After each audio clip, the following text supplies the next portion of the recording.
Bonjour à tous et bienvenue dans ce nouveau numéro d'Inside Story. Pour cette nouvelle édition, nous partirons à la rencontre de Christophe Lecomte, ébéniste marketeur de formation. Après un passage par l'école Boulle, c'est tout naturellement qu'il devient designer. Ensuite, avec votre chroniqueuse Gwenola, nous parlerons canapé. Puis, je vous dévoilerai les actus de la franchise. Et pour terminer, dans mon intérieur by Story, je vous ferai découvrir quelques astuces Story. C'est bon pour vous ? Alors suivez-moi et partons à la rencontre de notre invité.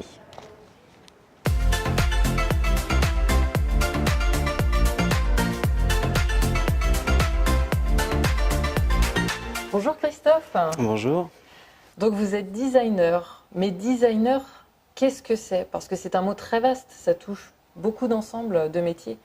Designer, un designer va élaborer un produit. Il va élaborer le produit en fonction de plusieurs facteurs.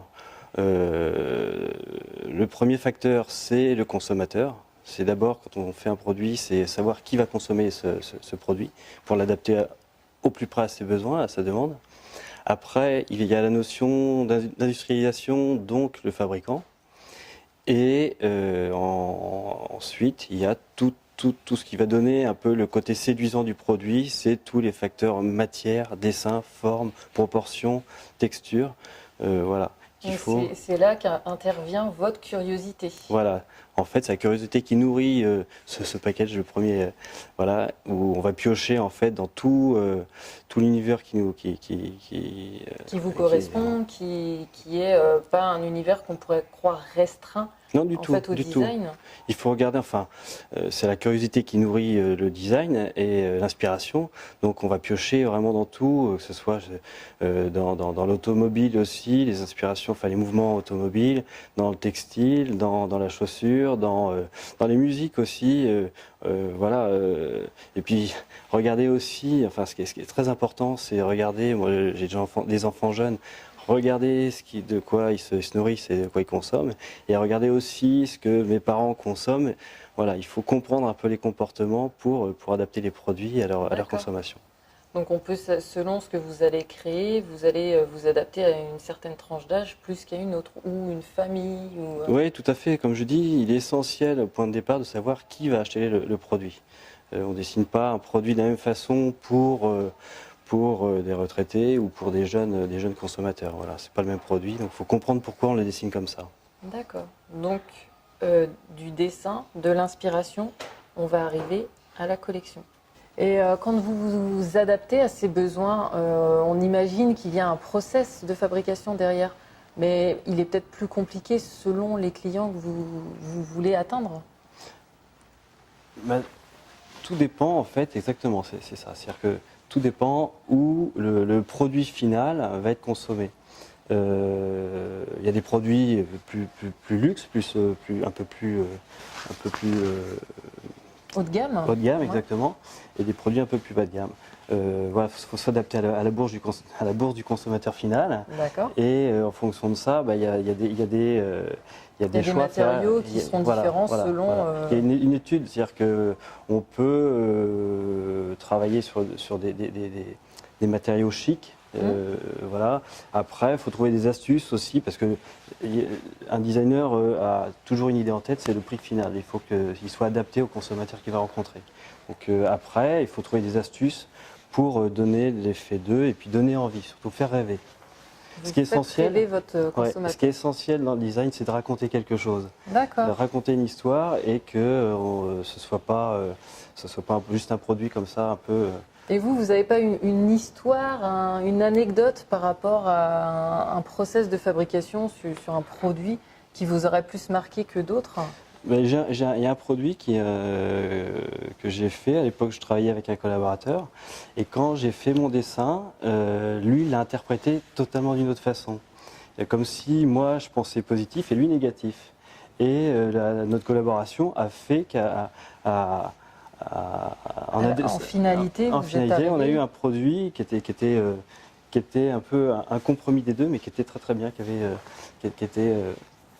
votre ADN et la sienne. Exactement. En fait. Vous avez vraiment mélangé les deux. Bonjour Xavier. Bonjour Anissa. Donc vous avez des exclusivités Story, mais pour ces exclusivités, il vous faut des designers. C'est ça, on est en permanence en train de chercher la créativité à la source, d'où le fait d'être en relation avec un certain nombre de designers pour obtenir des produits innovants dans le cadre de la création pour aller dans l'ADN Story. Donc vous allez vers des designers comme Christophe pour ne pas justement suivre le mouvement, mais aller plus loin que le mouvement. Voilà, c'est l'objectif. Christophe, avec quelques autres designers, sont en permanence en effervescence en création de produits, connaissent maintenant bien notre enseigne et Christophe, je dirais, force de proposition de dessin dans lequel on essaye de repérer des produits émergents, innovants que d'autres enseignes ne vont pas forcément oser lancer et qui vont nous permettre d'avoir de l'exclusivité, mais aussi une longueur d'avance en termes de design, en termes de mix matière, en termes d'identité pour aller dans le sens de notre marque. Donc on peut aller sur un produit qui va être un produit exclusivité story que Christophe a designé. Est-ce que vous pouvez m'en dire plus ou Christophe, pouvez-vous nous en dire plus? Moi, je sais qu'il y a des produits, quand je les dessine, je sais qu'ils trouveront leur place chez Story. Je peux me permettre des petites folies, voilà, ou pousser le trait un peu plus loin. Voilà, je sais que je serai suivi chez Story pour ce genre de dessin. Voilà. Alors, est-ce qu'il y a un produit là aujourd'hui qui pourrait être, on va dire, décalé par rapport à ce qu'on peut trouver chez d'autres personnes, mais plus classique? Est-ce que vous êtes inspiré de choses qui ne seraient pas venues à l'idée de quelqu'un de mettre chez lui, ou un nouveau projet, un nouveau produit, une nouvelle matière? En ce moment, donc, tout ce qui est effet matière est plutôt d'actualité et donc ça a donné naissance justement à un des derniers produits qui est chez Story, le produit Hexagone, où en fait, initialement, on est parti d'un petit détail que j'avais vu chez un fabricant qui utilisait cette matière avec du bois recyclé. Et moi, j'ai repris ce détail pour faire une proposition à Story sur la collection Hexagone. Nous, on est très contents avec cette collection car effectivement, on a un vrai effet de matière dessus, un vrai effet de mix matière avec un mélange de bois et de lac. Ça a été un flash immédiat quand on a découvert cette collection qui a souvent interpellé mais qui a fait peur des fois à certains acheteurs. Mais nous qui nous a séduit et on a aussitôt négocié une exclusivité pour être innovant sur ce dessin et sur ce mix matière. Et on est très contents puisqu'en plus ce dessin a rencontré le Grand Prix du Design au salon Esprit Meuble à Paris et on va la lancer d'ici quelques semaines. Elle arrive dans tous nos magasins courant avril. Eh bien, je vous remercie. Je vous remercie Christophe. Je vous remercie Xavier. Merci Anissa.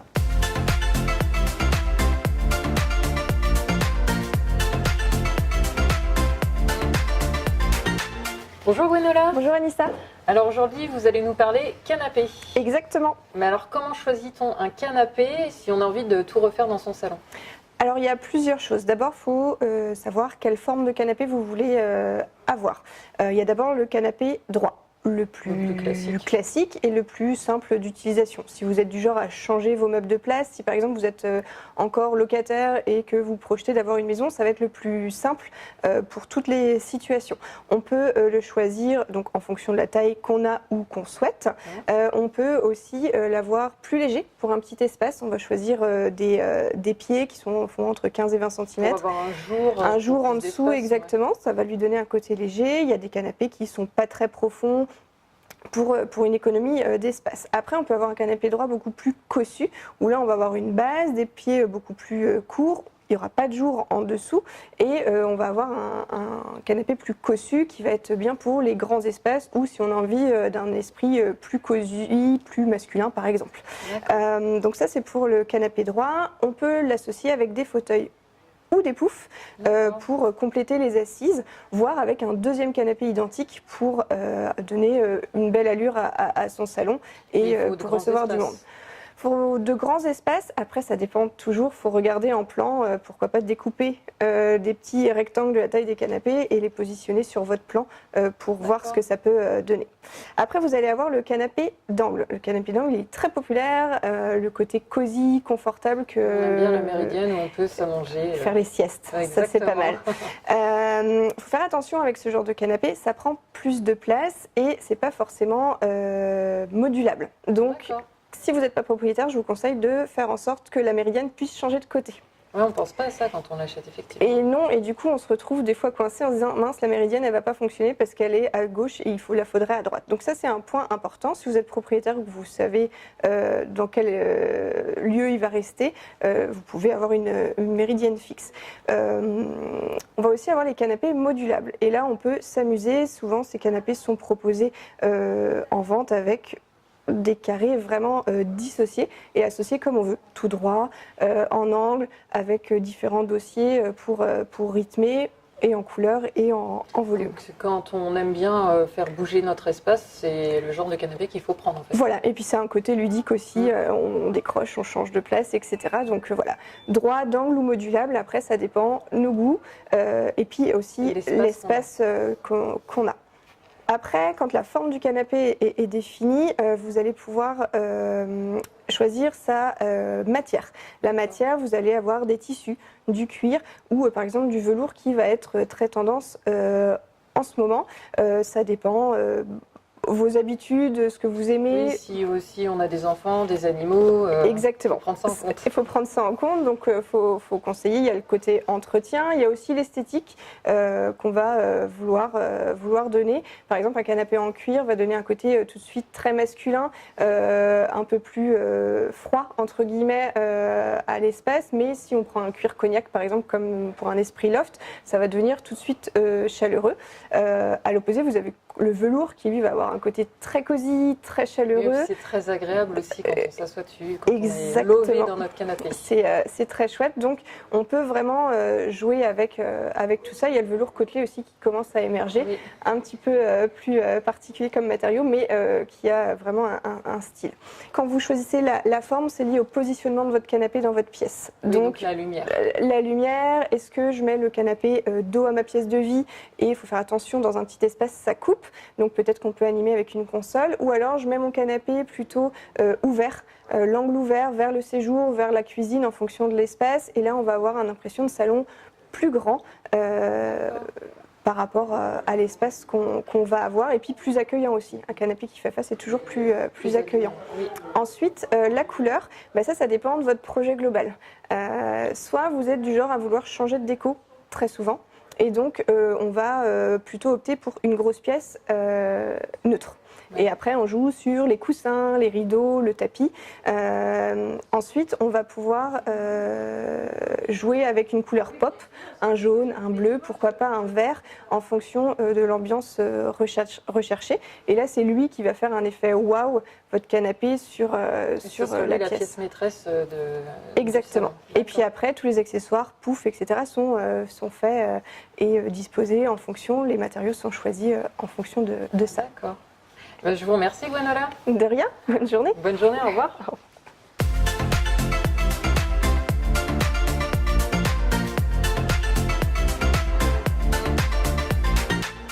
C'est l'heure des news. L'équipe Story France est renforcée à l'animation, la formation et le développement avec l'arrivée d'Anthony Baudereau qui vient de passer 12 ans chez l'un de nos fournisseurs et qui connaît bien notre réseau. Depuis le début de l'année, James et Stéphane animent les formations pour professionnaliser les équipes en magasin. Les nouveaux modèles exclusifs pour Story commencent à arriver en magasin depuis quelques jours. Le modèle Bird rencontre déjà un vif succès pour son confort, son rapport qualité-prix et son coloris dans la tendance 2019-2020. Le séjour Bronx, en cours de livraison, devrait surprendre avec ses façades en métal découpé au laser, totalement novatrices. Le réseau attendait ce support avec impatience. La plaquette B2B va permettre de faire connaître aux professionnels ce que l'on peut leur apporter en termes de mobilier et d'accompagnement pour la mise en place de leur espace. Salon de Milan, le rendez-vous international annuel du mobilier et du design. Pour retrouver tous nos coups de cœur, allez sur les réseaux. Après la visite d'un fabricant italien en mars, l'équipe Story France a été découvrir le site de production d'un nouveau partenaire espagnol, spécialisé dans les tables, chaises et tabourets. Certains modèles seront exclusifs pour nos magasins Story.